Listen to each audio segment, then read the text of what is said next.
Au nom du Père, du Fils et du Saint-Esprit, un seul Dieu, Amen, que sa bénédiction repose sur nous tous, Amen. Alors, bonne rentrée à tous, et on va continuer l'épître de Saint Paul aux Thessaloniciens. La première épître de Saint Paul aux Thessaloniciens, chapitre 3, on va prendre versets 8 à 13 pour terminer le chapitre. Alors, on lit ensemble de 8. Car maintenant nous vivons, puisque vous demeurez fermes dans le Seigneur. Quelle action de grâce, en effet, nous pouvons rendre à Dieu à votre sujet, pour toute la joie que nous éprouvons à cause de vous, devant notre Dieu. Nuit et jour, nous le prions avec une extrême ardeur de nous permettre de vous voir et de compléter ce qui manque à votre foi. Que Dieu lui-même, notre Père et notre Seigneur Jésus, aplanisse notre route pour que nous allions à vous. Que le Seigneur augmente de plus en plus parmi vous et à l'égard de tous cette charité que nous avons nous-mêmes pour vous, afin d'affermir vos cœurs pour qu'ils soient irréprochables dans la sainteté devant Dieu notre Père, lors de l'avènement de notre Seigneur Jésus avec tous ses saints. Gloire à toi, Seigneur, éternellement. Amen. Pour ceux qui sont rentrés un peu tard, nous sommes sur la première épître de Saint Paul aux Thessaloniciens, chapitre 3, de 8 à 13. Alors, si vous vous rappelez, la dernière fois, dans le commencement du chapitre 3, on parlait toujours à propos des Thessaloniciens qu'ils ont prouvé la fermeté de leur foi. Parce que Saint Paul, dans le verset 3, chapitre 3, eh bien, il a eu peur que personne ne fût ébranlé au milieu des tribulations présentes. Les Thessaloniciens, les nouveaux chrétiens thessaloniciens, eh bien, étaient persécutés par les Juifs et par les Romains qui étaient en Thessalonique. Alors, c'est ça l'origine de la peur de Saint Paul à propos de ses enfants. Il a peur qu'au milieu des tribulations, eh bien, il y aura quelqu'un qui sera ébranlé.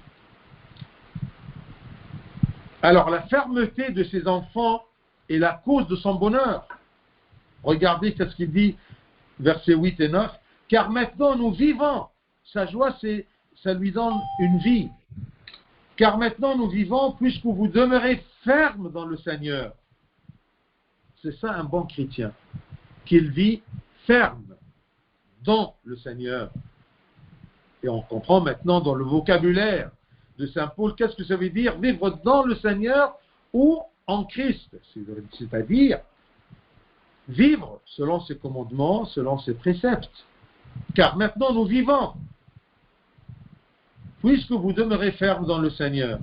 Donc la fermeté de ses enfants est la cause de son bonheur et le motif de sa vie. Quelle action de grâce, en effet, nous pouvons rendre à Dieu à votre sujet, pour toute la joie que nous éprouvons à cause de vous, à cause de votre fermeté.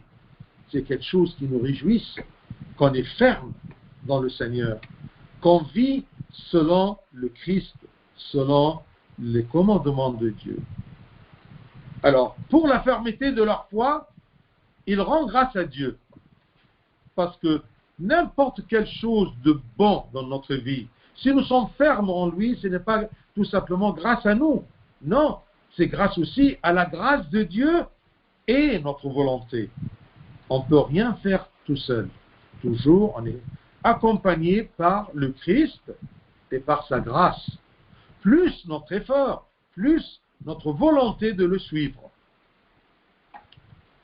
Saint Paul ne trouve pas les paroles qui peuvent exprimer sa gratitude envers Dieu. Il remercie Dieu, il rend Dieu que ses enfants sont fermes en Christ. Verset 10. Nuit et jour, nous le prions le Seigneur, avec une extrême ardeur de nous permettre de vous voir et de compléter ce qui manque à votre foi. Malgré qu'ils sont fermes en Christ, mais on a toujours besoin d'être plus ferme. Il n'y a pas une limite pour la stabilité en Christ, pour l'évolution et la progression en Christ. Alors, nuit et jour, il demande à Dieu que Dieu lui permette de les voir. C'est toujours comme ça, c'est normal, c'est humain.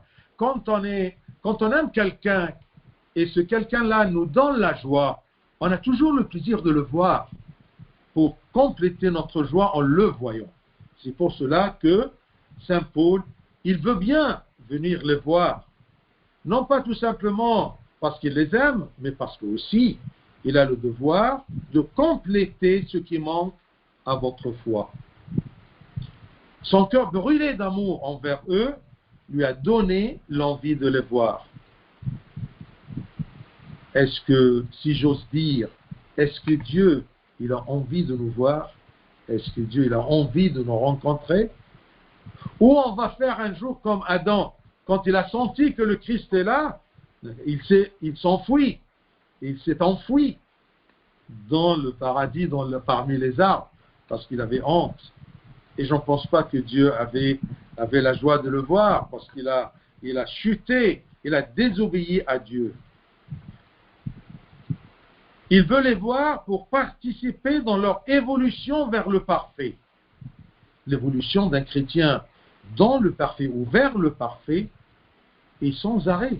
Je vous ai dit toujours que la vie spirituelle est comme une pente, d'accord, qui monte. Tant qu'on monte, ça va. Mais si on s'arrête, eh bien, on gringole. Alors, c'est pour cela que l'évolution dans la vie spirituelle doit être de hauteur en hauteur. On ne doit pas s'arrêter.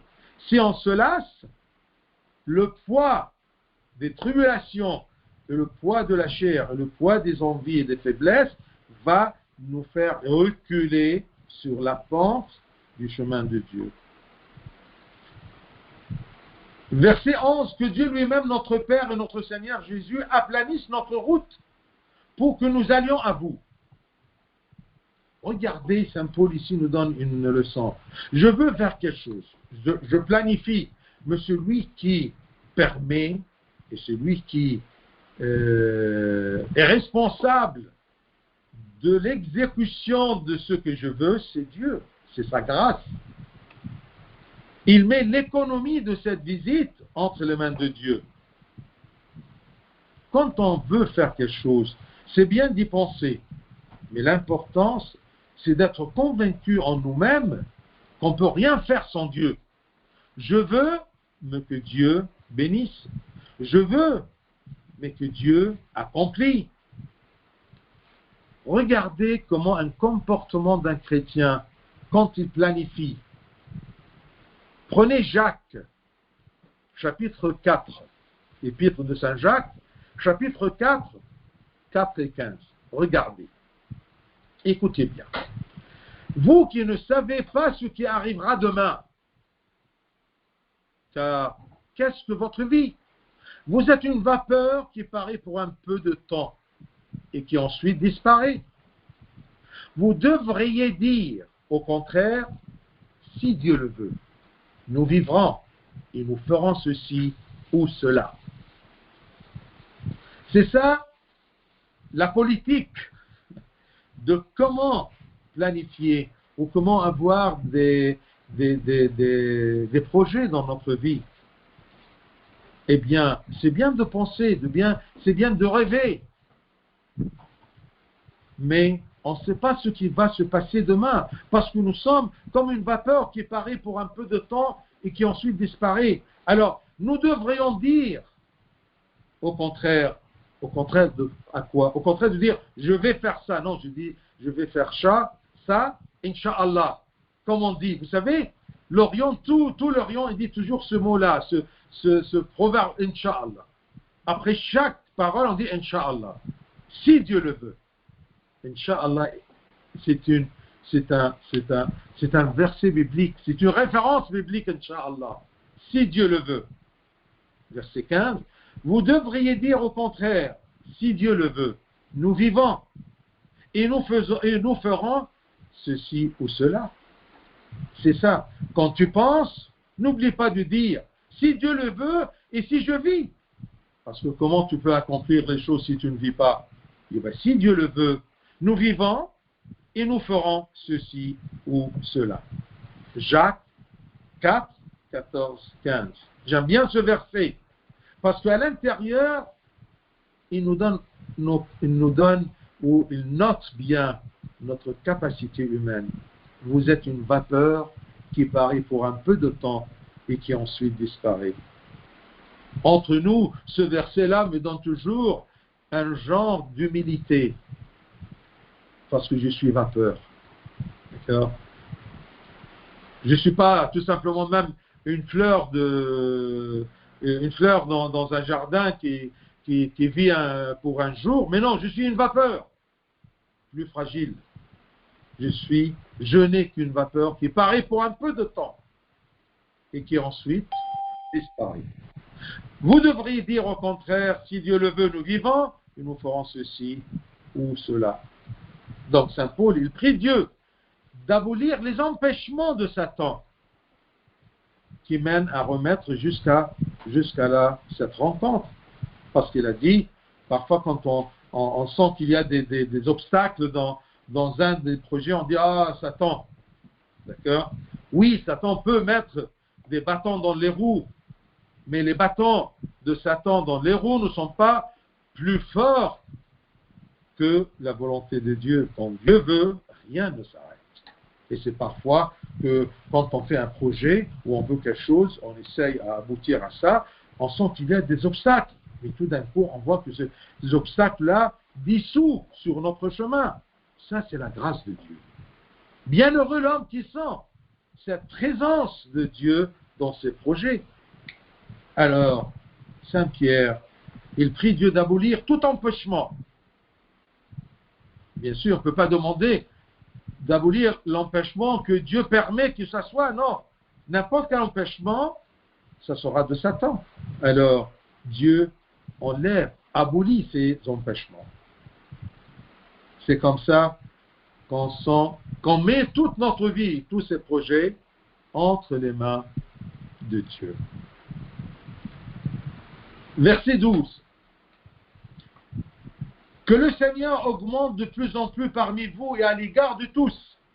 Parmi vous, entre vous et les autres, à l'égard de tous. Que le Seigneur augmente de plus en plus parmi vous et à l'égard de tous cette charité que nous avons nous-mêmes pour vous. La charité entre les membres d'une communauté, c'est un bon indice à propos de leur fermeté dans le Seigneur. Le fruit de cette fermeté, de cette stabilité en Christ, c'est la piété, la charité, l'amour. L'apôtre prie le Seigneur d'augmenter de plus en plus parmi eux la charité à l'égard de tous, même les incroyants. Attention, aimer les prochains ou aimer les incroyants ou aimer à l'égard de tous, aimer tous, ça ne veut pas dire de fréquenter les incroyants, mais les aimer, c'est-à-dire être en paix avec eux. Je ne les attaque pas, je ne l'insulte pas, je ne les haïs pas. J'aimerais bien qu'ils deviennent mieux. J'aimerais bien les aider s'ils ont besoin, s'ils le demandent. C'est ça l'amour. Mais pas aimer tous, c'est-à-dire je me mêle avec tous, je fréquente tous. Non, attention, on ne peut pas mettre la lumière avec les ténèbres. On ne peut pas avoir une même vie, une même pratique avec eux, non. Parce que j'ai mes pensées et eux ont leurs pensées, mais je les aime. Que ça soit clair, le mot à l'égard de tous. Le tous, c'est tous. Tous les gens qui m'encerclent. Mais attention, avec toujours des limites. Parce que je ne peux pas fréquenter ou je ne peux pas avoir des mauvaises fréquentations qui me ralentit sur le chemin d'évolution spirituelle. Même les incroyants, eh bien, cette charité est primordiale pour la sanctification du cœur par l'Esprit Saint. Cette charité-là est très importante pour sanctifier le cœur de l'homme, pour purifier le cœur de l'homme. Comment voulez-vous avoir un cœur pur, comme Dieu nous demande, s'il n'y a pas de charité? Et c'est quoi un cœur pur? C'est un cœur par l'Esprit Saint et plein de charité et plein de Dieu, parce que Dieu est amour. C'est la charité à l'égard de tous les gens, Parce que parfois, entre toi et toi-même, pose-toi la question, est-ce que j'arrive à pardonner à celui-ci? Est-ce que j'arrive à l'aimer? Est-ce que j'arrive à ne pas lui faire du mal? Est-ce que j'arrive à ne pas lui rendre le mal par du mal? C'est la charité à l'égard de tous les gens qui rend le cœur irréprochable. Mais mes chers amis, l'objectif de notre foi est la vie sanctifiée en Christ. Pourquoi je crois? Je crois en quoi? En ceux qui m'aident à sanctifier ma vie. Pour avoir l'héritage céleste. Regardez Saint Paul aux Hébreux. Qu'est-ce qu'il dit? Chapitre 12, verset 14. Hébreux 12, 14. Recherchez la paix avec tous. Tous. Je note en passant, tous. Recherchez la paix avec tous et la sanctification sans laquelle personne ne verra le Seigneur. Donc j'ai besoin de la sanctification, de la purification de mon cœur. Et ceci ne vient que en cherchant la paix avec tous. Et je ne peux pas chercher la paix avec tous que si mon cœur est plein d'amour, que mon cœur est plein de Dieu, parce que Dieu est amour. Vous voyez le cercle? J'espère que vous avez saisi ceci. Parce que si la vie de la sanctification vient par la communion avec Dieu et la pratique de sa vie, eh bien, sachez bien que Dieu même est la charité. Si je cherche la charité, cherchez Dieu, parce que Dieu est la charité. C'est en étant ferme dans le chemin de Dieu, dans ses préceptes. Si je suis ferme à plaire à Dieu, même dans mes pensées et mes actes, eh bien c'est ça qui va me sanctifier. C'est ça qui va me donner la puissance d'aimer, de pardonner tous.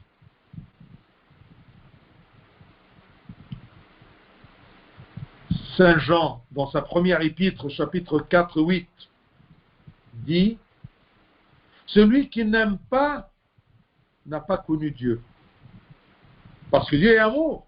Si tu ne sais pas aimer, si tu n'arrives pas à aimer, c'est-à-dire que Dieu, tu ne le connais pas, il n'est pas dans ton cœur. Il n'y a pas une communion entre toi et entre Dieu. Saint Jean dit, celui qui n'aime pas n'a pas connu Dieu, car Dieu est amour. C'est un verset très explicite. 1 Jean 4, 8. Celui qui n'aime pas n'a pas connu Dieu, car Dieu est amour. Vous voyez? Là, je me pose la question. Je n'aime pas qui? Je n'arrive pas à pardonner qui? Pourquoi? Parce qu'il m'a fait beaucoup de mal. Est-ce que c'est une raison de ne pas l'aimer? Selon la Bible, ce n'est pas ça. Selon la parole de Dieu, ce n'est pas ça.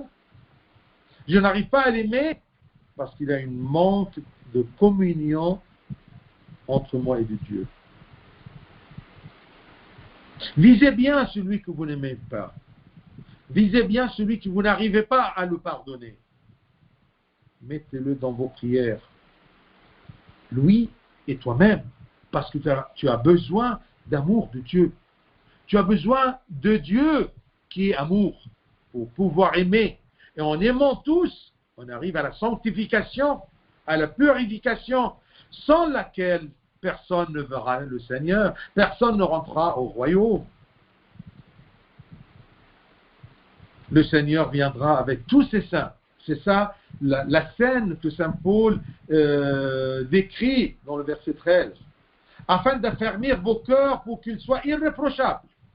Un cœur irréprochable, c'est un cœur plein de charité, plein d'amour, plein de Dieu, ferme en Christ. Afin d'affermir vos cœurs pour qu'ils soient irréprochables dans la sainteté devant Dieu notre Père, lors de l'avènement de notre Seigneur Jésus-Christ avec tous ses saints. Donc le Seigneur viendra avec tous ses saints pour chercher en nous cette charité. Il va chercher non pas tel et tel, mais où sont les cœurs irréprochables aux yeux de Dieu le Père? Où sont les cœurs qui sont remplis d'amour? Où sont les cœurs qui étaient toujours en communion avec Dieu? Les cœurs qui étaient en évolution toujours vers Dieu. Je veux terminer par un petit sujet à l'intérieur de ce grand sujet. C'est que on doit savoir que la chrétienté est une progression. Ce n'est pas quelque chose de stable, ce n'est pas quelque chose de statique, c'est quelque chose de dynamique. Ta vie comme chrétien, c'est dynamique. Il y a une évolution, il y a une progression, parce qu'il n'y a pas de limite pour la charité, comme il n'y a pas de limite pour Dieu, puisque Dieu est amour. Donc il n'y a pas de limite dans l'amour, dans le pardon, dans le service des autres. Vous voyez, dans le contrôle de ne pas se venger. Donc la chrétienté est une chose, est une vie dynamique, est une progression. Dans la charité, comme on a vu. 1 Thessaloniciens 4, 10, un peu plus loin, on va le voir. C'est écrit, mais nous vous exhortons, frères, à abonder toujours plus dans cet amour, l'amour fraternel. Vous voyez, c'est ça la progression. C'est ça l'évolution, la progression, le dynamisme de notre chrétienté. Nous vous exhortons, frères, à abonder toujours plus dans cet amour. Comment progresser dans l'amour? Saint Matthieu 5, 44. Comment on progresse? Mais moi je vous dis, aimez vos ennemis, bénissez ceux qui vous maudissent, faites du bien à ceux qui vous haïssent. Ici, il n'y a pas de fréquentation, être des amis, non. Aimez vos ennemis. Cherche dans ta vie tes ennemis et prie pour eux. Bénissez ceux qui vous maudissent. Parce que ceux qui vous maudissent, ils vous donnent une grâce. Ils vous aident à être affermis dans l'amour de Dieu. Aimez vos ennemis, bénissez ceux qui vous maudissent. Faites du bien à ceux qui vous haïssent. Avec sagesse. Parfois, quelqu'un vous haïsse, mais il a besoin de quelque chose et ses yeux te demandent de l'aider, mais il n'ose pas le dire. Aide-le. Ça, c'est l'amour. Et priez pour ceux qui vous maltraitent et qui vous persécutent. Priez pour ceux qui vous maltraitent et qui vous persécutent. Priez pour eux, c'est un amour. C'est l'amour de mon ennemi. Je prie pour lui. Et pour moi, je vous ai dit, priez pour lui. Et j'ajoute, et pour moi, parce que Dieu m'aide. C'est ça la progression dans la charité. Je prie. Je me contrôle par la grâce de Dieu, par mon effort de ne pas faire le mal, de ne pas rendre le mal par le mal. Celui qui arrive à ne pas rendre le mal par le mal est plus fort que celui qui a fait le mal. Donc, la chrétienté, c'est une progression dans la charité et dans la foi. Nous allons voir dans 2 Thessaloniciens 13, c'est chapitre 1-3, 2 Thessaloniciens 1-3, c'est écrit, nous devons à votre sujet, frères, rendre continuellement grâce à Dieu, comme cela est juste, parce que votre foi fait de grands progrès. Donc, dans la foi, il y a un progrès.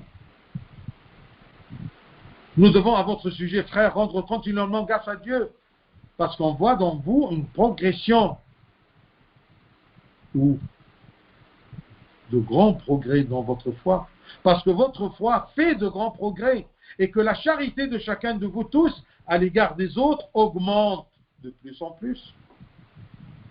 J'ai la foi, ça augmente, j'ai la foi dans ce que Dieu m'a demandé.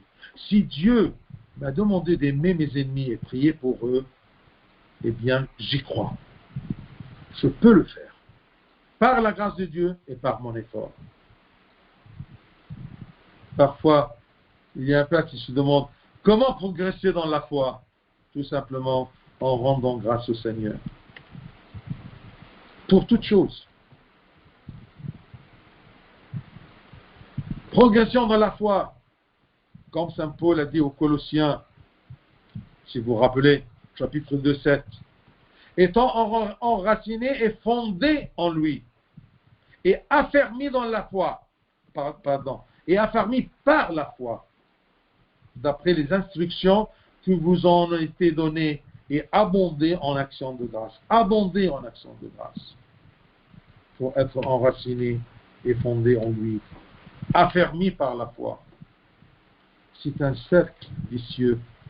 Ça mène à ça et ça mène à ça jusqu'à que le cercle s'accomplit. On est fondé, on est enraciné, on est fondé en lui, en sa parole. Affermi par la foi. Si je commence à douter en disant, mais comment peut-on aimer ses ennemis? Eh bien non, j'ai la foi dans la parole de Dieu. Il a dit aimer, donc j'ai la foi. Je peux. Moi, l'être humain, la vapeur qui paraisse pour un peu et cette affermi, ça disparaisse. Non, puisque Dieu m'a dit, sûrement il va me soutenir par sa grâce pour accomplir son commandement. Ne dis pas c'est impossible parce que Dieu a parlé, a demandé ceci aux hommes. Il ne l'a pas demandé aux anges. Et abonder en action de grâce. Nous sommes fondés, affermis par la foi, on doit abonder en action de grâce. Remercier Dieu parce que quand tu remercies Dieu, tu vas sentir sa présence dans ta vie.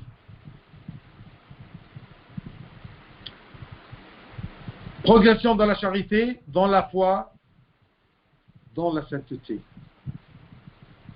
1 Timothée 4, c'est écrit, c'est quoi la sainteté? Ce que Dieu veut, c'est votre sanctification. Comment je peux être sanctifié? Comment je peux être purifié? En étant fondé en lui, en étant affermi par la foi, en abondant en action de grâce. Matthieu 5, 8 dit, heureux ceux qui ont le cœur pur, car ils verront Dieu. La pureté, c'est la sainteté. Et c'est la sainteté, ça m'aide à sentir. Je ne veux pas le voir avec mes yeux matériels, mais je vais le voir par les yeux intérieurs. Je vais sentir la présence de Dieu dans ma vie, à côté de moi, trop près de moi, si j'ai le cœur pur. Qu'est-ce qui purifie le cœur? C'est la charité, c'est l'amour que Dieu nous donne par sa grâce, mais on doit en profiter. Parfois, Dieu nous donne la charité, mais notre ego paralyse l'amour que Dieu nous donne. Même paralyse l'effet de l'œuvre de Dieu en nous, parce que Dieu est amour. La parole de Dieu sanctifie le cœur. C'est pour cela que c'est écrit Saint Jean 15, 3, 4. Déjà, vous êtes purs à cause de la parole que je vous ai annoncée. Juste lire et connaître et méditer la parole de Dieu, ça purifie le cœur. J'ai la foi, parce que Dieu m'a dit, déjà vous êtes purs à cause de la parole que je vous ai annoncée. Cette parole-là me purifie. Demeurez en moi et je demeurerai en vous. Comment? À travers ma parole, à travers ma connaissance. Comment veux-tu connaître Dieu si tu ne connais pas sa parole, si tu n'écoutes pas sa parole, si tu ne gardes pas sa parole? Demeurez en moi et je demeurerai en vous. Déjà, vous êtes purs à cause de la parole que je vous ai annoncée. Il nous a annoncé une parole qui nous purifie, qui nous soutient, qui nous aide à être fondés en Christ. La sainteté, la pureté du cœur est le signe qu'un chrétien se comporte bien dans la voie du Christ. La sainteté et la pureté du cœur est le signe que je suis sur le bon chemin, que je suis en Christ. Je suis ses commandements. Mais si je n'ai pas une paix intérieure, une pureté de cœur, un cœur plein de charité pour tous, eh bien, il y a quelque chose qui cloche, pas dans les autres, mais en moi, dans ma vie, dans ma stabilité en Christ. Que Dieu nous donne à demeurer en lui, pour qu'il demeure en nous et qu'il remplisse nos cœurs pour avoir un cœur pur afin d'observer et de voir le Christ dans notre vie. Gloire à lui éternellement. Amen.